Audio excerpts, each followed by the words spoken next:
Amén. Dios los bendiga, hermanos, en esta noche. Damos gracias al Señor nuevamente con otro capítulo más del libro de los Salmos. Hoy nos toca meditar un poco acerca del Salmo número 9. Gracias al Señor por su bondad y su gran misericordia. Espero que todos estén bien, gozando de salud, en unidad con sus familiares.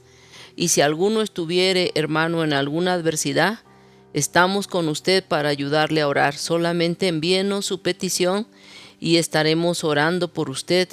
Y si alguno también estuviere a punto de fracasar en algo, bueno, pues la oración del justo, la Biblia dice, puede mucho, obrando eficazmente delante del Señor. El Señor juez y verdadero hará justicia a todos los que padecen violencia. En esta noche, queridos y amados hermanos y amigos, mi nombre es Patricia Mejía y mi esposo y yo pastoreamos la iglesia Monte de los Olivos a un ladito de la Universidad Autónoma de México, en la delegación Coyoacán. Dios los bendiga y vamos a leer el Salmo número 9, pero antes quiero invitarles a orar para que sea Dios con nosotros quien nos bendiga y nos fortalezca y también nos dé discernimiento y comprensión en su palabra. Oremos. Querido Padre, gracias te damos en esta noche por la gran oportunidad que nos das de venir ante tu presencia en salud, en bendición, con excelente, Señor, conocimiento, Padre, de quién eres tú, qué deseas de nosotros, cuál es tu voluntad, Señor, para cada uno de los que estamos en esta tierra. Ayúdanos a discernir para que tus propósitos sean cumplidos en cada persona, Padre. En tus manos me deposito, Señor, y queremos que nos bendigas a través de este salmo maravilloso, donde tu amor, pero también tu poder, se hacen notorios, Padre mío. Te pido, Señor, que pongas las palabras indicadas. Espíritu Santo, que tú seas el que nos llene de tu presencia. Santifica, Señor, nuestro clamor, nuestra adoración, y bendice a todo tu pueblo que está presente para escuchar este mensaje. Padre mío, porque queremos obedecerte, conocerte, aprender cada día más y más de ti hasta que lleguemos a la estatura del varón perfecto, como enseña tu palabra. Gracias, Señor, en el nombre de Jesús. Amén. Queridos y amados amigos en Cristo Jesús, hoy vamos a leer Salmos capítulo 9. Está un poquito largo, tiene 20 versículos. Cuando nos encontremos algún capítulo de los Salmos con más versículos de 20, nada más estaremos leyendo algunos para no, hermanos míos, leer todo y así también el tiempo avanza. Amén. El capítulo 9 del Salmo dice: Te alabaré, oh Jehová, con todo mi corazón. Cantaré todas tus maravillas, contaré todas tus maravillas. Me alegraré y me regocijaré en ti. Cantaré a tu nombre, oh Altísimo. Mis enemigos volvieron atrás, cayeron y perecieron delante de ti, porque has mantenido mi derecho y mi causa. Te has sentado en el trono, juzgando con justicia. Reprendiste a las naciones, destruiste al malo. Borraste el nombre de ellos, eternamente y para siempre. Los enemigos han perecido, han quedado desolados para siempre. Y las ciudades que derribaste, su memoria pereció con ellos. Pero Jehová permanecerá para siempre. Ha dispuesto su trono para juicio. Él juzgará al mundo con justicia y a los pueblos con rectitud. Jehová será refugio del pobre, refugio para el tiempo de angustia. En ti confiarán los que conocen tu nombre, por cuanto tú, oh Jehová, no desamparaste a los que te buscaron. Cantad a Jehová, que habita en Sión. Publicad entre los pueblos sus obras, porque el que demanda la sangre se acordó de ellos. No se olvidó del clamor de los afligidos. Ten misericordia de mí, Jehová, mira mi aflicción que padezco a causa de los que me aborrecen. Tú que me levantas de las puertas de la muerte, para que cuente yo todas tus alabanzas en las puertas de la hija de Sión y me goce en tu salvación. Se hundieron las naciones en el hoyo que hicieron, en la red que escondieron fue tomado su pie. Jehová se ha hecho conocer en el juicio que ejecutó. En la obra de sus manos fue ensalzado el malo, y Jaión Selat. Los malos serán trasladados al Seol, todas las gentes que se olvidan de Dios. Porque no para siempre será olvidado el menesteroso, ni la esperanza de los pobres perecerá perpetuamente. Levántate, oh Jehová, no se fortalezca el hombre. Sean juzgadas las naciones delante de ti. Pon, oh Jehová, temor en ellos. Conozcan las naciones que no son sino hombres. Selah. Amén. Pues bien, este salmo es un salmo que junto con el capítulo 10 van muy unidos. Algunas personas, algunos comentarios que he leído, dicen que este salmo 9 y 10 forman un poema acróstico, en el cual las palabras con que comienza cada verso corresponden a las primeras letras del alfabeto hebreo, que es el alefato. Entre ellas está la Biblia latina, que es la Biblia Vulgata, y también está la Biblia Septuaginta, que es la Biblia en griego. Estas Biblias consideran que es un mismo salmo, aunque si nosotros leemos con detenimiento vamos a ver que el Salmo capítulo 9 habla acerca de los vecinos corruptos de Israel y el Salmo capítulo 10 nos habla acerca de la corrupción dentro del pueblo israelita. Entonces, ahí hay una pequeña diferencia.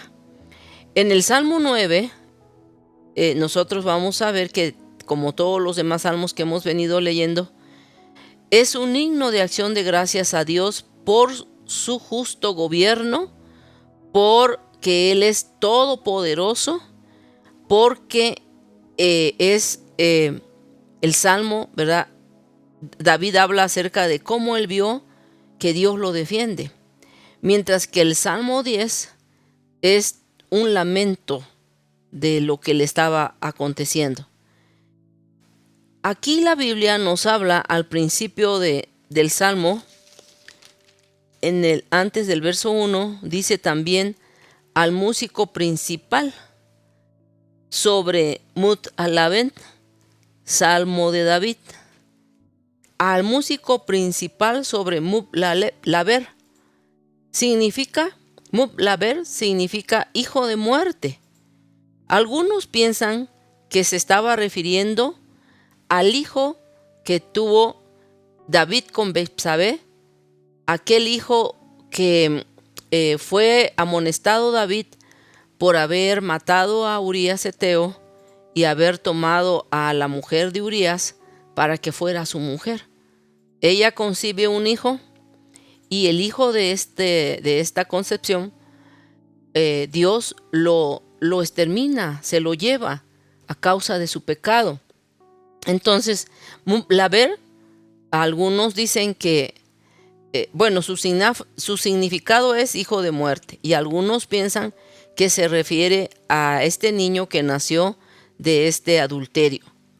También algunos piensan, algunos comentaristas creen que se refiere a la muerte de aquel gigante llamado Goliat cuando David lo derrota en aquel campo de batalla. Algunos otros comentaristas sugieren que se acerca más a la muerte de los primogénitos en Egipto, cuando Israel sale de aquella esclavitud por 400 años, y entonces ellos creen que pudiera ser ese hijo de muerte cuando los primogénitos mueren en aquella ocasión. Sobre Mub-Laben, o según la manera, el significado que es hijo de muerte, el título también puede ser algún canto conocido cuya melodía se debía cantar cuando alguien partía, cuando un hijo partía. Pues bien, después de este pequeño plática introductoria, Vamos a analizar el texto. La Biblia nos habla acerca del texto y nos está mencionando, ¿sí?, el Salmo número 9, y nos dice el verso 1 y verso 2. Te alabaré, oh Jehová, con todo mi corazón. Contaré todas tus maravillas. Me alegraré, me regocijaré en ti. Cantaré a tu nombre, oh Altísimo. Estos dos primeros versículos, David, el cantor de Israel, estaba exaltando el nombre del Señor porque él conocía a Dios. Y Dios, como dijimos en el Salmo 8, era digno de ser adorado por todo lo que Dios ha hecho. Porque lo que Dios hace, lo hace para bien. Lo que Dios hace, su perfecta voluntad, es sana, es perfecta, es buena. Y entonces David sabía que era importantísimo alabar a Dios antes de cualquier petición, antes de cualquier acercamiento de ruego, de súplica. El hombre tiene que aprender a adorar a Dios por lo que Dios es, no tanto por lo que Dios hace. Simple y sencillamente porque Dios es digno de adoración, de alabanza, de gloria. Entonces, si Dios responde, hay que adorarlo. Si Dios no responde, también hay que adorarlo. Pues estos son los primeros dos versos como una introducción al ruego que David iba a hacer después. El versículo 3 y 4 habla acerca de que sus enemigos se habían vuelto atrás, habían caído, habían perecido, porque Dios había visto la vida de David, la causa de David por la que él sufría persecución.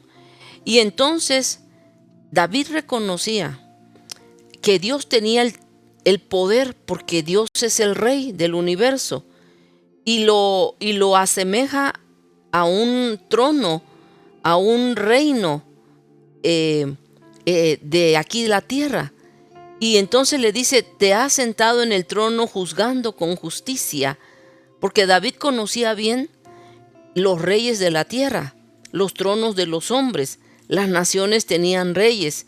Por eso Israel había pedido que Israel fuera una nación y que tuviera un rey como todas las demás naciones, cosa que a Dios no le pareció bien, y por eso fue que Dios dijo, bueno, ustedes quieren parecerse a las naciones, pues me han dejado a mí, al que los gobernaba, al que les enseñaba, al que lo dirigía. Y entonces Dios puso por rey a Saúl, el primer rey del pueblo hebreo. Y dice Dios que, ¿verdad?, Samuel rogaba a Dios y el Señor le dijo, no ruegues, porque no te han desechado a ti, sino a mí me han desechado para que yo no reine con ellos. Sin embargo, vemos aquí en los versículos 3 y 4 que David atendía que Dios nunca dejaría de ser rey de su trono. Nunca de los nunca. David, aunque él se sentó en un trono literalmente, él entendía que Dios reinaba con justicia ante todo el mundo, entre todas las naciones. Dios seguiría siendo su rey. Pues bien, en el verso 5 y 6 vemos nosotros cómo David habla acerca de que Dios había respondido y que había destruido al malo, que había borrado el nombre de ellos eternamente y para siempre, y que los enemigos que se habían levantado en contra del pueblo israelita habían perecido, habían quedado desolados, habían quedado derribados por siempre. Y si nosotros vemos un poquito acerca de que en realidad las naciones que el Señor destruyó fueron naciones que incitaban al pueblo de Israel a pecar, que incitaban al pueblo de Israel a adorar ídolos, cosa que Dios había prohibido a su pueblo, porque Dios quería que el pueblo israelita fuera distinto, fuera un pueblo de reyes, de sacerdotes, fuera un pueblo donde la adoración únicamente fuera al Dios verdadero. Entonces, David estaba hablando acerca de que había reprendido a las naciones y destruido al malo, refiriéndose a esas naciones que se oponen a Israel. Incluso en la actualidad hay naciones, hay pueblos enteros, hay gente que ¿verdad?, quiere derribar a los hebreos, a los judíos, a los israelitas, pero Dios es el rey, no solamente del pueblo israelita, es el rey de todas las naciones y nunca dejará que su pueblo perezca, porque el pueblo israelita tiene una gran promesa de parte de Dios de ser restaurado y bendecido. Bendito sea el nombre de Jesús. Del verso 7 hasta el verso 11, nosotros vemos aquí cómo la Escritura nos habla acerca de cómo Dios y su trono permanecen para siempre. Si Dios es el rey, literalmente Dios tiene un trono donde lleva a juicio a las naciones, donde juzga con justicia. Entonces, si recuerdan un poquito acerca de el libro de Job, la Biblia dice en el capítulo 1 que los ángeles de Dios,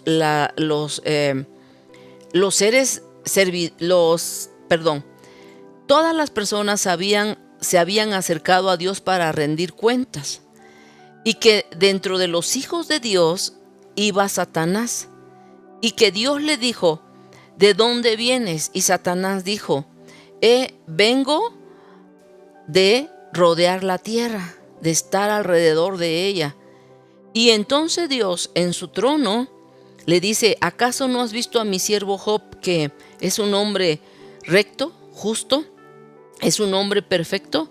Y Satanás le dice: sí, yo he visto a Job, pero que tú lo has bendecido porque él tiene todo y por eso te alaba y por eso te sirve. Pero quítale las cosas que tiene y verás si no te maldice, si no reniega de ti, si no se aparta de tus caminos. Y Dios le dio permiso a Satanás en aquellas ocasiones a ir en contra de su siervo Job, que era un hombre recto, justo y bueno. A lo que voy es que Satanás se presenta ante el trono de Dios, y que Dios tiene un trono donde desde su trono ejerce justicia a todos los que padecen violencia. El trono de Dios está, y nosotros como creyentes, cuando oramos, cuando hablamos con Dios, cuando nos presentamos a Él, nos presentamos directamente a ese trono con la sangre preciosa de Jesucristo, nuestro Cordero Pascual, el que nos ha limpiado de todo pecado. Y cuando nosotros nos acercamos al trono de gracia para encontrar misericordia, justicia, juicio y equidad, Dios escucha nuestra oración y nuestro clamor y responde de acuerdo a nuestras acciones obedientes aquí en la tierra. Por lo tanto, aquí estos versículos están hablando de que Dios ejerce justicia desde su trono.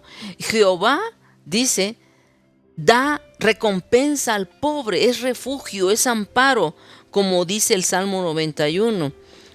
Que Dios es nuestro amparo, nuestra fortaleza, nuestro pronto auxilio en las tribulaciones. Y también nos habla acerca de confiar en el nombre de Dios, porque Jehová no desampara a los que le buscan, y que debemos de cantar a Dios, porque Dios es un Dios de alabanza. Por eso vemos al dulce cantor de Israel, a David, que le adoraba, que publicaba las buenas obras del Señor. Ahora bien, el versículo 12 es un versículo significativo. Aquí nos habla acerca porque el que demanda la sangre se acordó de ellos, no se olvidó del clamor de los afligidos. Este versículo, vamos a explicar un poquito más adelantito, Ahorita estamos hablando así generalmente, globalmente, el Salmo, ¿sí? El versículo 13 y 14 nos hablan acerca de la misericordia de Jehová, que Dios tanto mira con misericordia al que padece violencia, pero también aborrece a los malos, aborrece a los desobedientes. Y la Biblia nos enseña nuevamente que en medio de la violencia, en medio de la aflicción de la que estaba padeciendo el rey David, nosotros tenemos que aprender a adorar a Dios, a cantar a Dios en medio de cualquier tormenta, en medio de cualquier circunstancia de la vida. La Biblia dice: para que cuente yo todas tus alabanzas en las puertas de la hija de Sión y me goce en tu salvación. Y así nos vamos desde el versículo 15 al 20 acerca de cómo Dios habla y nos muestra aquí en estos versículos que Jehová el Señor va a hacer juicio, va a ejecutar su juicio a las naciones, y nos habla de unas palabras como en el verso 16, y Jaión, nos habla de Selat. En el verso 17 nos habla acerca de que los malos serán trasladados al Seol, y terminamos dándole la gloria a Dios en el versículo 20. Pues bien, vamos a meditar un poquito entonces más analizando el texto. Ya dijimos que el verso 1 al 2 es un canto de alabanza. Son unas palabras donde el salmista aprende a alabar a Dios porque Dios es digno de adoración, porque Él es Dios. Simple y sencillamente Dios se merece la alabanza por ser quien es: el Señor, Dios de los ejércitos, Jehová el Señor. El versículo 3 al 4 ya vimos que David, él era un hombre justo, y en su justicia él pedía que la justicia de Dios permaneciera de su lado. La justicia, cuando nosotros somos personas que sabemos que andamos caminando, quizá no en perfección, pero sí en rectitud, en la voluntad de Dios, tenemos una gran esperanza, y nuestra esperanza está en la justicia de Dios, que Dios es justo, que Dios nunca, si alguien está caminando en su obediencia a la palabra, la justicia de Dios nos alcanzará. Esa es nuestra gran esperanza, que no de en vano caminamos en la rectitud de los mandatos de Dios. Pues bien, cuando nosotros vemos aquí en el versículo 4 de este salmo, vamos a ver el verso 4, dice la Biblia: para que cuente yo todas tus alabanzas en las puertas de la hija de Sión, me goce en tu salvación. Y nos dice la palabra de Dios, fíjense, hermanos, si nosotros vemos, dice el Señor, David el salmista nos enseña que él andaba en un camino derecho, en un camino recto, en un camino favorable para agradar el nombre de Dios. Entonces él pedía que Dios lo guardara de permanecer allí con el propósito de que contara las alabanzas del Señor. Por eso dice aquí el versículo 4: porque has mantenido mi derecho y mi causa, te has sentado en el trono juzgando con justicia. Entonces la palabra aquí clave es derecho, porque has mantenido mi derecho y mi causa. Pero la palabra derecho, sí, que usted quiere subrayarlo en su Biblia, es una palabra importante que tenemos que analizar. David decía: ese es mi derecho. Esta palabra significa veredicto, favorable o incluso desfavorable. Se usaba esta palabra en un juicio, cuando los reyes de la tierra hacían juicio, utilizaban esta palabra hebrea mishpak, que significa veredicto. Y solamente un juez tenía el derecho de dar un veredicto. Los abogados litigaban a favor o en contra de su cliente, pero solamente el juez de esa corte tenía el veredicto para designar a favor o en contra de la persona que se estaba enjuiciando.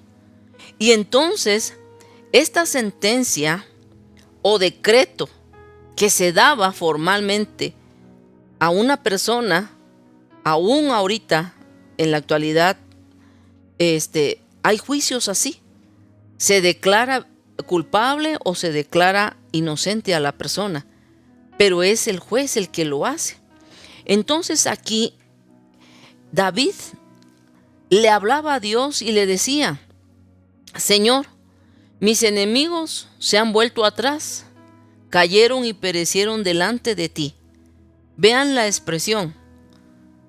Él no decía que cayeron delante de mí, o sea, que yo los maté, que yo los perseguí, que yo fui en contra de ellos y los derroté porque tú me dabas la victoria. David sabía que su derecho de él como ungido de Dios, como siervo de Dios, como hijo de Dios, él tenía un derecho. Tenía el derecho de que Dios le diera el veredicto de ser una persona favorable, una persona justa, una persona verdadera. Entonces David estaba esperando que Dios pronunciara un veredicto, un decreto, una ley divina a su favor, porque el verso 3 lo está indicando cuando dice: todos mis enemigos se volvieron atrás, o sea, tú los destruiste, quebrantaste sus piernas, cayeron y perecieron delante de ti sus piernas, se debilitaron, dice, delante de ti, porque has mantenido mi derecho. El derecho de David era esperar en la justicia de Dios, porque era un hombre que se había apoyado en Dios. Y dice: y te has sentado en el trono juzgando con justicia. Entonces, eso es lo que tenemos que esperar cada uno de nosotros para saber que Dios no tendrá por inocente al culpable, pero tampoco tendrá por culpable al que es inocente, al que espera en Dios. ¿Cuántos alaban el nombre de Jesús? Pues bien, en los versículos que continúan del 5 en adelante, vemos ahí a los enemigos de Israel. Estos serían destruidos, las naciones serían destruidas. Dice aquí: reprendiste a las naciones, destruiste al malo. Borraste el nombre de ellos eternamente y para siempre. ¿Se acuerdan que ese era el mandato de Dios cuando el Señor le dijo al rey Saúl a través del profeta Samuel: yo quiero que vayas y que extermines a todos los moabitas? Necesitas acabar con ellos. Y Saúl fue, pero no exterminó a todos. Dejaba el rebaño, perdonaba a veces la vida de un rey, a veces tomaban del anatema, y cosa que Dios aborrecía.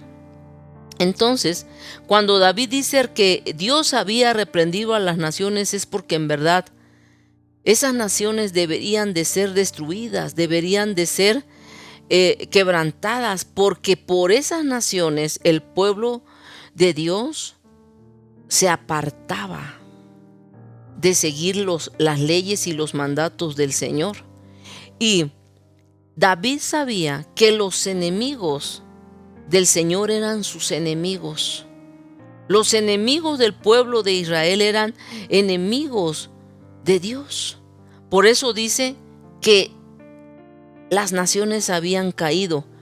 Nosotros tenemos que saber que también Dios está esperando aún que las naciones pasen por su juicio. Todas las naciones que se levantan en contra del pueblo israelita serán juzgadas, serán exterminadas, serán destruidas eternamente y para siempre. Pues los versículos siguientes nos hablan desde el verso 7 hasta el verso 11, nos hablan de que el Señor con justicia lo hará y exterminará a todos los que se levanten en contra del pueblo de Israel. Quisiera llevarlos hasta el versículo 12 porque el tiempo nos es propicio. Y dice el versículo 12, porque el que demanda la sangre se acordó de ellos. Dios, el que demanda la sangre, ¿sí? Dios, el que no deja sin castigo a los asesinos, es Dios. Dios, el que demanda la sangre de su pueblo. Si nosotros leemos Génesis 9, verso 5, dice, porque ciertamente Dios demandará la sangre de vuestras vidas, de mano de todo animal la demandaré, y de mano del hombre, de mano del varón, su hermano, demandaré la vida del hombre. Por eso dice el versículo 12 del Salmo 9, porque el que demanda la sangre se acordó de ellos.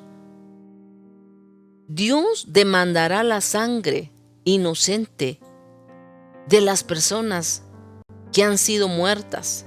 También dice en Mateo capítulo 23, verso 35, para que venga sobre vosotros toda la sangre justa que se ha derramado sobre la tierra, desde la sangre de Abel el justo hasta la sangre de Zacarías, hijo de Berequías, a quien matasteis entre el templo y el altar. La sangre del inocente Dios la está demandando. Por eso dice Dios en su palabra, no matarás. El Señor nos prohíbe quitarle la vida a alguien, porque el dueño de la vida solamente es Dios. El dueño de todas las cosas es Dios, porque Él creó todo, Él es el dueño. Nadie es el dueño, solo Dios. Entonces Dios está por demandar la sangre inocente que se ha derramado en la tierra que Dios creó. También nos habla Revelaciones, o sea, el libro de Apocalipsis, por cuanto derramaron la sangre de los santos y de los profetas, también tú les has dado a beber sangre, pues lo merecen. Hay poder en Jesucristo. Entonces, en el día del juicio, porque anteriormente vimos que está hablando de un juicio que se va a llevar a cabo. Juicio a las naciones, juicios a los malos, juicios a los que se han levantado en contra del pueblo israelita, juicio a las personas perversas. Y luego dice el 12, porque el Señor demanda la sangre. Dios demandará la sangre. Dice que al final de los tiempos, el libro de Apocalipsis, en el capítulo 6, verso 9, nos dice que un sello, el quinto sello, será abierto. Vi bajo el altar las almas de los que habían sido muertos por causa de la palabra de Dios y por el testimonio que tenían. Y clamaban a gran voz: ¿hasta cuándo, Señor, santo y verdadero, no juzgas y vengas nuestra sangre en los que moran en la tierra? Delante de Dios está este clamor. Delante del trono de Dios está este clamor de los santos hombres de Dios que fueron degollados, asesinados, crucificados, aserrados, de los que fueron muertos por los leones en los coliseos romanos, de los que fueron quemados en las hogueras para darle a Nerón, aquel emperador asesino de los santos. La sangre de los inocentes están ante el trono de Dios y que claman de día y de noche: Señor, ¿hasta cuándo vengarás nuestra sangre en los que moran en la tierra? Que Dios nos libre de derramar sangre inocente. Que Dios nos libre de derramar la sangre de aquellos que predican la palabra, de aquella gente que se ha determinado a servir a Dios todos los años de su vida. Dios guarde nuestra vida de hablar mal de un hombre o de una mujer que han servido a Dios todos los años que el Señor les ha dado en esta tierra. Que Dios nos libre. Y luego el versículo que quiero llevarlos hermanos a meditar un poquito es en el versículo 16. Jehová se ha hecho conocer en el juicio que ejecutó. En la obra de sus manos fue enlazado el malo. Y dice Higaión. Esta palabra Higaión es un término musical que se menciona en el Salmo, ¿verdad? En este verso 16. Y nos enseña este término musical que este cantor de Israel, David, adoraba a Dios por todo. Exaltaba a Dios por todo. Enseñaba al pueblo a estar en suprema adoración y alabanza al Señor siempre. Este término Higaión se refiere a esta música de adoración, de alabanza con este instrumento musical. Tiene la palabra Selap junto. Y esta palabra Selap se refiere al sonido que se le daba a la música. Era un sonido suave, era un sonido solemne, era un sonido que se ejecutaba con el arpa en ese momento de adoración. La Biblia habla en el Salmo 92, verso 3, y nos dice: en el decacornio y en el salterio, en tono suave con el arpa. Entonces, Higaión y Selat, estas dos palabras nos están hablando acerca de que se usaba una música solemne, una música suave, con esta salterio y con este instrumento llamado arpa. Era tan suave el sonido, era tan suave la adoración que se le daba a Dios por todo lo que Él hacía, por todo lo que Él, hermano mío, ejecutaba. En la muerte, yo sé, o en un problema grave que a veces se pase, va a ser difícil. Pero como les decía, creo el día de ayer o en el salmo anterior, En todo momento hay que adorar a Dios. Por eso David fue conocido que tenía el corazón de Dios, porque no se quejó. Nunca vemos a David un hombre quejoso. Nunca vemos a David un hombre reprochando a Dios. Antes bien, en medio de la tribulación, en medio de la tormenta, en medio de la muerte, en medio de la tempestad, él ejecutaba adoración a Dios con estos instrumentos musicales. Ya hemos visto, usaba instrumentos de cuerda, usaba instrumentos de sonido, ¿sí? De viento que le llaman. Usaba flautas, usaba arpas, ponía cantores. Cuando él tomó el reino, eso nos habla en el libro de Crónicas, primero libro de Crónicas y segundo libro de Crónicas, que cuando David toma el reino, él inmediatamente pone adoración en la casa de Dios. Bendito sea el nombre de Jesús. Si estudiamos el versículo 17 de este salmo, nos habla: los malos serán trasladados al Seol. El Seol es una palabra hebrea que designa el lugar donde van los muertos. Según Deuteronomio 32:22, nos habla: porque fuego se ha encendido en mi ira, y arderá hasta las profundidades del Seol, devorará la tierra y sus frutos, y abrazará los fundamentos de los montes.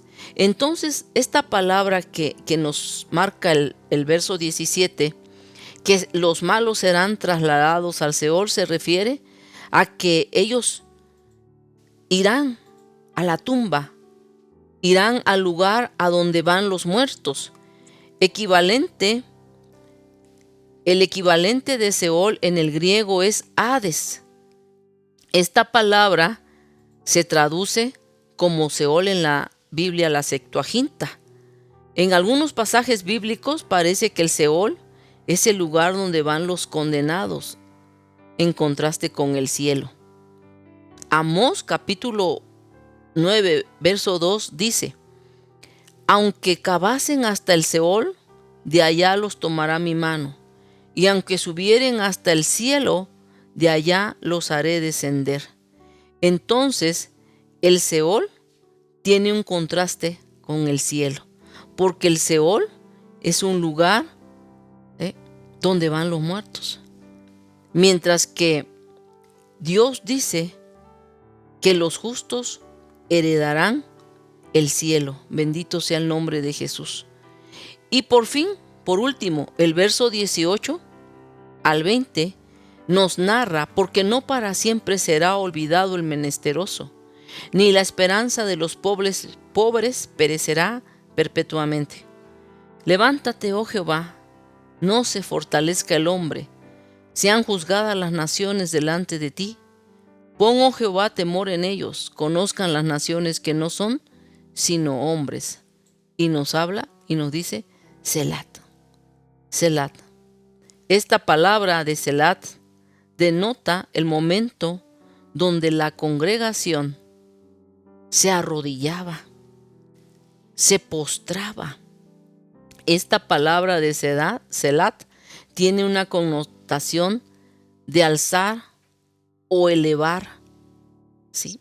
También probablemente esta palabra se usa o se usó en la época del cautiverio, Selat, donde ellos, siendo cautivos con los persas, con los babilonios, en Siria, clamaban a Dios: Señor, conozcan las naciones que no son sino hombres, y se arrodillaban, exaltaban el poderío de Dios. Pues este es el Salmo número 9, a grandes y muy grandes rasgos. Esta explicación espero que nos haya dado algún tipo de conocimiento y que nosotros hayamos aprendido a adorar también a Dios y podamos decirle a Dios Levántate, oh Jehová. No se fortalezca el hombre, sean juzgadas las naciones delante de ti. Levántate, Señor. Levántate, Señor. Levántate, Señor. Esta oración, levántate, Señor, también era pronunciada por el sumo sacerdote Aarón, cuando le decía: levántate, Señor, y sean avergonzados tus enemigos. Se vuelvan atrás todos los que pretenden derrotar su nombre, sean confundidos y perezcan. Levántate, Señor. Vamos a orar y vamos a decirle: Señor, levántate y haz justicia al menesteroso.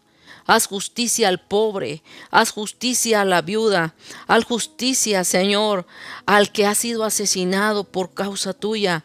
Levántate, Señor, y haz justicia, Señor, no te olvides del menesteroso. Sean juzgadas delante de ti todas las naciones. Y vamos a pedir a Dios, amada iglesia, levántate, Señor, y ven pronto. Ven, Señor Jesús, dice la iglesia. Ven, Señor Jesús, que en su oración usted incluya el clamor de decir: ven, Señor Jesús, por tu pueblo que te espera. Ven, Señor Jesús, y haz justicia a las naciones, y que los hombres conozcan, que las naciones sepan, que todo el mundo te conozca y aprendan que no son sino solo hombres.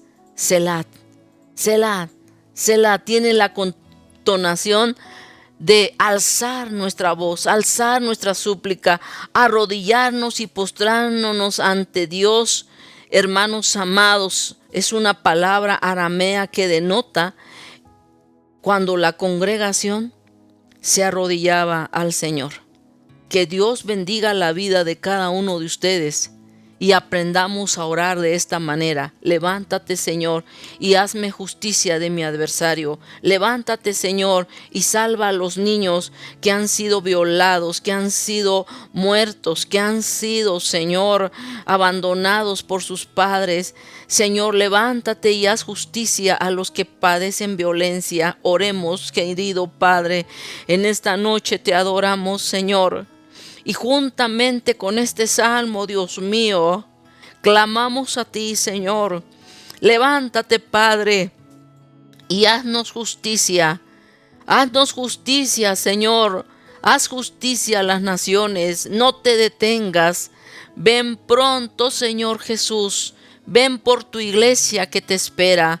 Ven por tu pueblo que te adora. Ven por una iglesia que se está limpiando, Señor, ante este mundo pecador. No te tardes. Ven, Señor Jesús. Ven, Señor Jesús. Tu iglesia te anhela, Padre.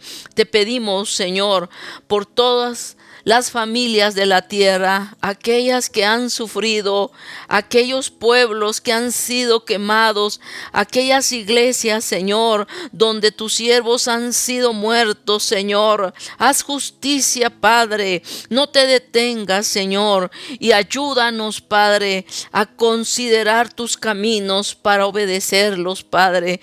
En el nombre de Jesús, bendice a tu pueblo, bendice a tus hijos, bendice, Señor, a los que han, Padre, apoyado tu camino, tu obra, tus siervos, tu iglesia, Señor. Bendice a los que te obedecen, bendice a los que permanecen en obediencia. Bendice, Señor, al humilde, bendice, Señor, al de corazón sincero. Bendice, Señor, al de ánimo presto, a aquel hombre o mujer, a aquella persona que se ha decidido a predicar tu palabra por las calles, por el metro, en los camiones, Señor, en las calles, en las avenidas, por los montes, por los collados, por los valles, Dios mío. Bendice a los misioneros, bendice, Señor, a los evangelistas, bendice a aquel hombre y mujer que predica tu palabra en su hogar, en su trabajo, en sus familias, Señor, con sus vecinos. Bendícelos, Señor. Hazle justicia, Padre, a los que han padecido por causa de tu nombre y de tu palabra. En el nombre de Jesús. Gracias, querido Padre. A ti sea la gloria, la honra y la alabanza por los siglos de los siglos. Amén. Gloria al nombre de Jesús. Te adoramos, Señor. En esta noche, Dios los bendiga a todos. Nos vemos en el capítulo 10. Hermanos, no se lo pierdan. Dios los guarde, los proteja, los sane y les dé muchas bendiciones. Les amamos en el amor del Señor. Amén.